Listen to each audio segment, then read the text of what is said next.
हज़रत अबुल हसन रहमतुल्लाह ताला अलैह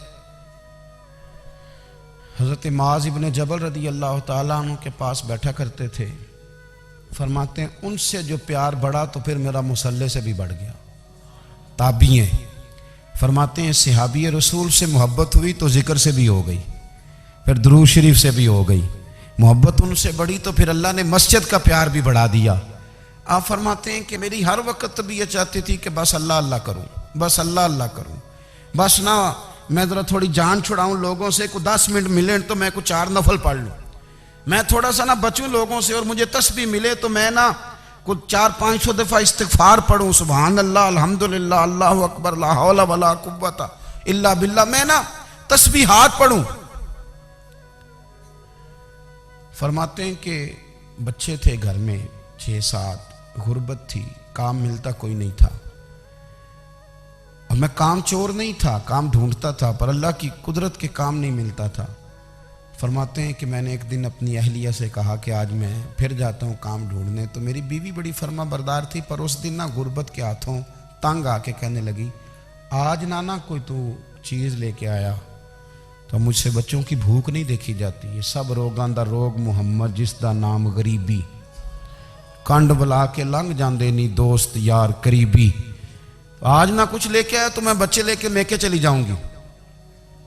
शेख फरमाते हैं कि मैं बड़ा परेशान घर से निकला, पर मैंने सुबह से लेके जोर तक काम ढूंढा, काम मिला कोई नहीं।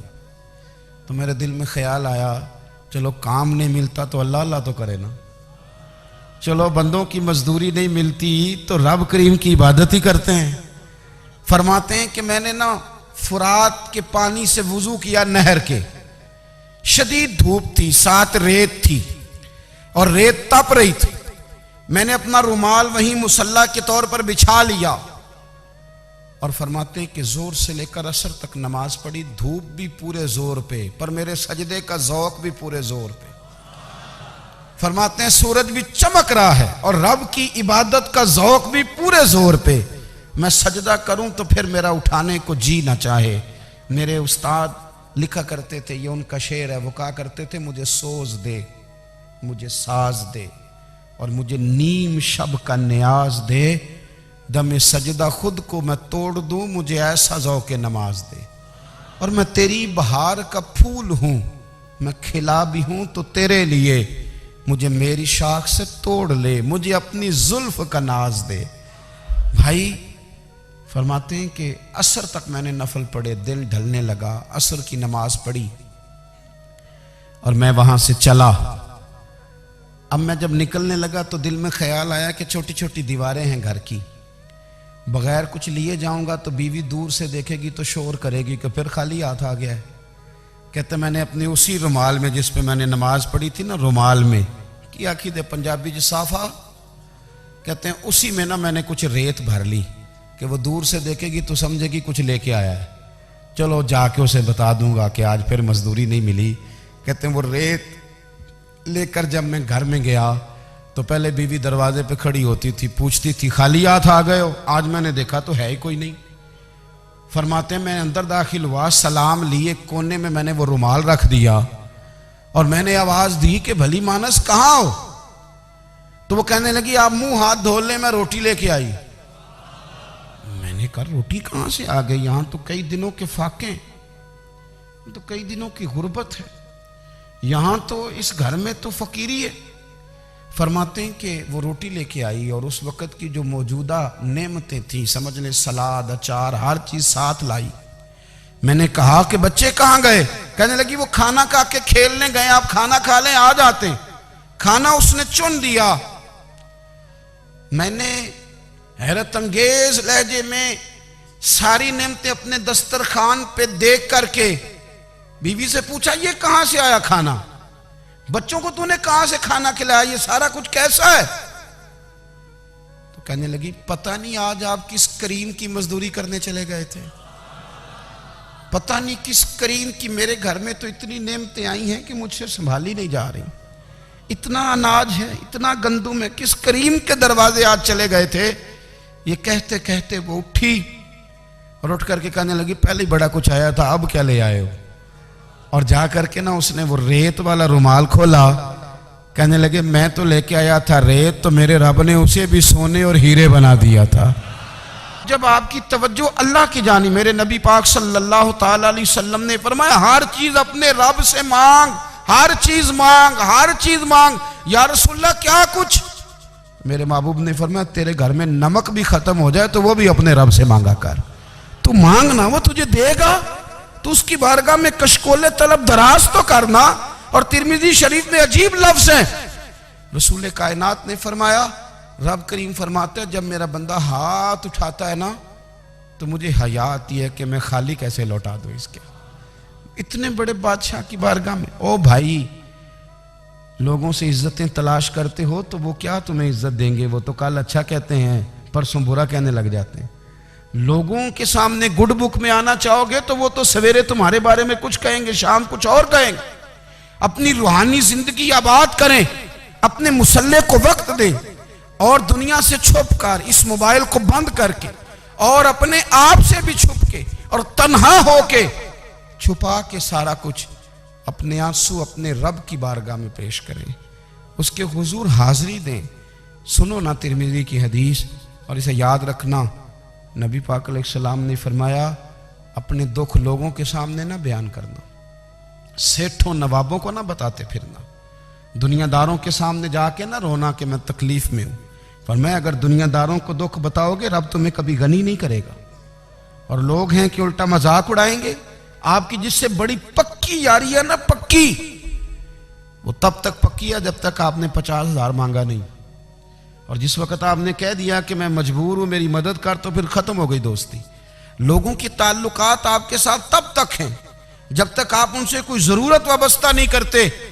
करीम महबूब फरमाने लगे बंदों के सामने दुख ना बयान करना, अल्लाह तुझे कभी गनी नहीं करेगा।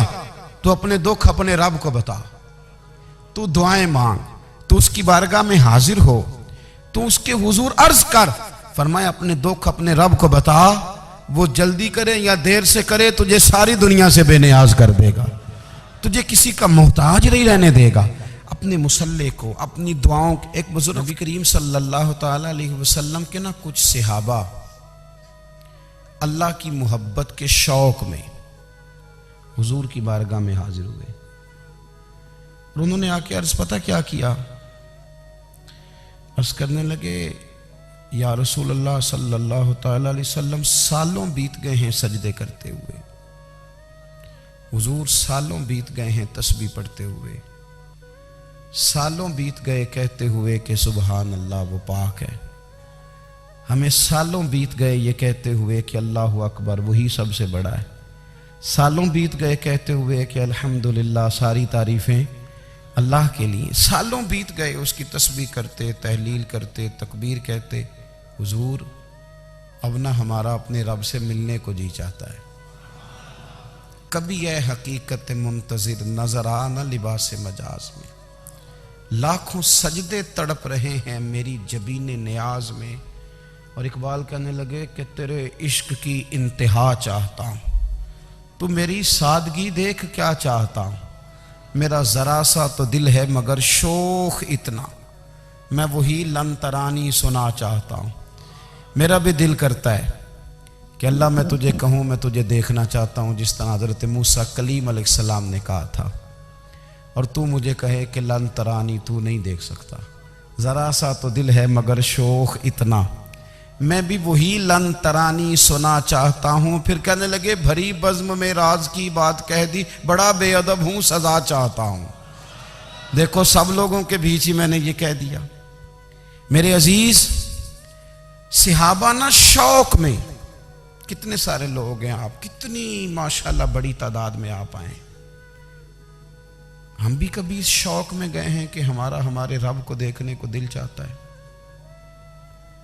हमारा जी चाहे वो कभी हमें मिले, हम कभी उसकी ज़ियारत करें, उसकी बारगाह करम में हम हाजिर हों। सहाबा ने अर्ज किया या रसूल अल्लाह सल्लल्लाहु अलैहि वसल्लम हमारा रब कहाँ है? हमारा ना अपने रब को देखने को जी चाहता है। जब सहाबा ने यह अर्ज किया तो अल्लाह ने कुरान मजीद नाजिल किया। फरमाया वैज़ा साला का इबादी अन्नी फ़इन्नी करीब, महबूब जब मेरे बंदे आपकी बारगाह में आके मेरे बारे में पूछे ना तो उनसे कह देना मैं उनके करीब ही हूं, करीब ही हूं। दलील क्या है? आई इजादान, ये जब भी मुझसे दुआ मांगेंगे मैं इनकी दुआओं को कबूल फरमाऊंगा। मैं इनके करीब हूं, मैं इनके करीब हूं। ये जब भी दुआ मांगेंगे ना मैं कबूल करूंगा, मैं इनके करीब हूं। अल्लाह तबारक व तआला के बंदे अल्लाह से मोहब्बत करते, रब की बारगाह में झुकते, उसको अपने दुख सुनाते। अजीज दोस्तों, हम इस तरह करने लग गए हैं कि हमने ना अपने ताल्लुकात पर एतमाद करना शुरू कर दिया है। मेरे ताल्लुकात बहुत हैं। हमने अपनी दौलत पर एतमाद करना शुरू कर दिया है। मेरे पास दौलत बहुत है। हमने अपने इल्म पर, अपनी शोहरत पर एतमाद करना शुरू कर दिया है कि मेरे पास फलां चीज बहुत है। याद रखना, जब बेनियाज अपनी सिफ्ते बेनियाजी दिखाता है तो बड़ी बड़ी दौलतों वाले मजबूर नजर आते हैं। भाइयों, जब इंसान का रिश्ता अपने मालिक के साथ होता है फिर तो गम भी कुछ नहीं कहते, परेशानियां भी कुछ नहीं कहती, फिर तो जिंदगी सब्र वाली, फिर तो जिंदगी तवक्कुल वाली, फिर तो जिंदगी भरोसे वाली। फिर इंसान अपने आप को रुसवा नहीं करता। दुनियादारों से उम्मीदें उसकी खत्म हो जाती, उम्मीदें अल्लाह रसूल से लगा लेता है, मजबूत हो जाता है, मजबूत, ताकतवर हो जाता है, खुददार हो जाता है, बावकार बाइज्जत हो जाता है। मेरे नबी पाक सल्लल्लाहु ताला अलैहि वसल्लम ने फरमाया, जो लोग सूरह मुल्क पढ़ा करते थे ना, सूरह मुल्क, ये सूरत मुल्क क़यामत में उनकी सिफारिश करेगी और इस तरह करेगी कि कहेगी, ऐ अल्लाह यहाँ इस बंदे को जन्नत में दाखिल कर दे या मुझे कुरान पाक से अलहदा कर दे। तो रब फरमाएगा, जा इसका दामन थाम के इसे जन्नत तक पहुंचाया। आप बात को समझें, जब आपके ताल्लुकात अपने मामलात के साथ मजबूत होंगे, ये नबी करीम ने वादा किया है कि तू सूरत वाक़या पढ़, तेरे घर में फाका नहीं आएगा। हज़रत अब्दुल्ला इब्न मसूद रदी अल्लाह ताला अन्हु बीमार थे तो हज़रत उस्मान गनी रदी अल्लाह ताला अन्हु तीमारदारी के लिए तशरीफ़ ले गए और जा कर के कहा कि आप बड़े बीमार हैं, आपकी बेटियां ज़्यादा हैं, मैं चाहता हूं कि ख़जाने में से कुछ मदद करूं। तो सैयदना अब्दुल्ला इब्न मसूद रदी अल्लाह ताला अन्हु उठ के बैठ गए और कहने लगे, अमीरुल मोमिनीन, अल्लाह आपको मेरी तरफ से, मेरी बेटियों की तरफ से बेहतर सिला दे। मेरी बेटियों को किसी खजाने की जरूरत नहीं, मैंने उन्हें खजाना दे दिया है। कहा, जनाब आपने कौन सा खजाना दिया है, मैं आपके माली मामलात को जानता हूं। तो फरमाने लगे, अमीरुल मोमिनीन, मेरे नबी करीम ने फरमाया है, जो सूरत वाक़या पढ़े उसे कभी फाका नहीं आता। मैंने बेटियों को याद करा दी है, ये खजाना मैंने उन्हें दे दिया है। वो सारे वालिदैन सुने जो बेटियों के लिए परेशान रहते हैं। हजरत अब्दुल्ला इब्ने मसूद नसीहत कर रहे हैं, फरमाने लगे, मैंने सूरत वाक़या याद भी करा दी है, पढ़ने की आदत भी डाल दी है। हुजूर ने फरमाया है, जो सूरत वाक़या पढ़े उसे फाका नहीं आता। कहने लगे, चांद तो अपनी जगह छोड़ सकता है, सूरज गिर सकता है, तारे टूट सकते हैं, पर मदीने वाले रसूल की बात गलत नहीं हो सकती। हुजूर ने फरमाया, फाका नहीं आएगा तो इंशाअल्लाह कभी भी नहीं आएगा। करने का काम यह है कि हम अपने मामलात, अपनी इबादत, अपनी दुआएं, कभी 10 मिनट आदत हो जाए ना दुआ मांगने की, अलहदा से रात को। हुजूर ने फरमाया, जो फर्ज नमाज के बाद दुआ मांगे अल्लाह उसकी कबूल कर लेता है। नबी पाक सल्लल्लाहु ताला अलैहि वसल्लम ने फरमाया, अल्लाह मुसाफिर की दुआ कबूल फरमाता है। हुजूर ने फरमाया, अल्लाह मजलूम की दुआ कबूल फरमाता है। हुजूर ने फरमाया, बीमार से दुआ कराओ, अल्लाह उसकी दुआ कबूल फरमाता है। मेरे नबी पाक ने फरमाया, माँ बाप जब भी औलाद के लिए हाथ उठाएं, वैसे तो बुल्ले शाह तो आसमानी उड़दियां ही फड़ दें, जेड़ा घर बैठा उन्होंने फड़िया ही नहीं। हुजूर फरमाने लगे, माँ बाप जब भी औलाद के लिए दुआ फरमाएं, अल्लाह उनकी दुआ को कबूल करता है। आप अपना ताल्लुक बनाएं, दुआ के साथ, इबादत के साथ, मुसल्ले के साथ रिश्ता बनाएं, इस्तिगफार पढ़ें,